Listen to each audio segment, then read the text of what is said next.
नमस्कार दोस्तों, भक्ति ही शक्ति में आप सभी का स्वागत है। दोस्तों, इस भाग दौड़ भरी जिंदगी में कई बार ऐसा होता है कि हस्बैंड और वाइफ दोनों को काम करना पड़ता है।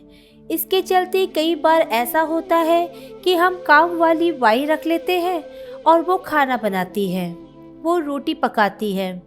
तो क्या सच में वो रोटी जो हम खाते हैं वो हमारे लिए उतनी ही अच्छी है? क्या उसमें वही गुण है जो हमारी माँ, हमारी बहन, पत्नी, बहू ये बनाती है? जो ये लोग बनाते हैं, क्या वो गुण इसमें पाए जाते हैं? अगर आप भी काम वाली बाई से रोटी बनवाते हैं तो एक बार ये कहानी जरूर सुनिए। रामेश्वर ने पत्नी के स्वर्गवास हो जाने के बाद अपने दोस्तों के साथ सुबह शाम पार्क में टहलने जाते थे और बहुत सारे गप्पे उड़ाते, पास ही के एक मंदिर में दर्शन करते और यही इनकी डेली की दिनचर्या थी। वैसे तो इनके घर में किसी भी प्रकार की कोई भी परेशानी नहीं थी, सभी उनका बहुत ध्यान रखते थे। लेकिन आज पता नहीं ऐसा क्या हुआ कि सभी दोस्त चुपचाप बैठे थे, क्योंकि एक दोस्त के वृद्धाश्रम जाने से सभी दुखी थे। इतने में रामेश्वर जी ने अपने दोस्तों से कहा, आप सब हमेशा मुझसे पूछते थे कि मैं भगवान से तीसरी रोटी क्यों मांगता हूँ। आज मैं चाहता हूँ कि आपके इन सवालों का जवाब मैं दे दूं। कमल उनमें से एक दोस्त था। उसने पूछा, क्या बहू तुम्हें सिर्फ 3 ही रोटी देती है? तब उन्होंने कहा, नहीं यार, ऐसी कोई बात नहीं है, वह तो बहुत अच्छी है। लेकिन क्या आप सब ये जानते हैं कि रोटी 4 प्रकार की होती है?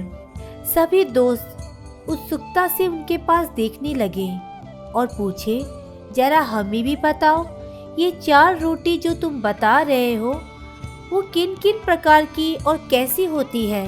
तब उन्होंने बताया, पहली रोटी सबसे ज़्यादा स्वादिष्ट होती है, क्योंकि वो रोटी माँ के हाथ से बनी होती है। माँ के हाथ की रोटी में ममता और वात्सल्य का भाव होता है, जिससे हमारा पेट तो भर जाता है पर मन कभी नहीं भरता। इतने में एक दोस्त ने कहा, अरे यार, तुमने ये बात तो 16 आने सच कही है, पर शादी के बाद माँ की रोटी तो कम ही नसीब होती है। इतने में उन्होंने कहा, हाँ ये बात तो है। अब तुम दूसरी रोटी तो सुनो। दूसरी रोटी पत्नी की होती है, जिसमें अपनापन और समर्पण का भाव होता है, जिससे पेट और मन दोनों अच्छे से भर जाते हैं। इतने में एक दोस्त ने कहा, वाह यार, तुमने ये बात कितनी अच्छी कही, मैंने तो ये कभी सोचा ही नहीं था। अब ये भी बता दो कि तीसरी रोटी किस प्रकार की होती है?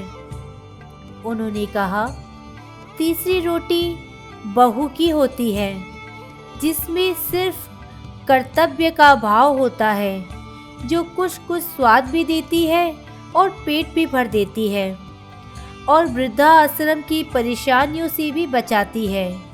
ये बात सुनकर थोड़ी देर के लिए उन दोस्तों में, उनके ग्रुप में चुप्पी छा गई।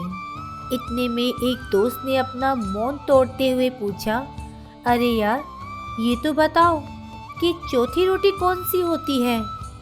तब उन्होंने कहा, चौथी रोटी नौकरानी की होती है, जिसमें ना तो इंसान का पेट भरता है, ना ही मन तृप्त होता है और स्वाद की भी कोई गारंटी नहीं है। अब बताओ हमें क्या करना चाहिए?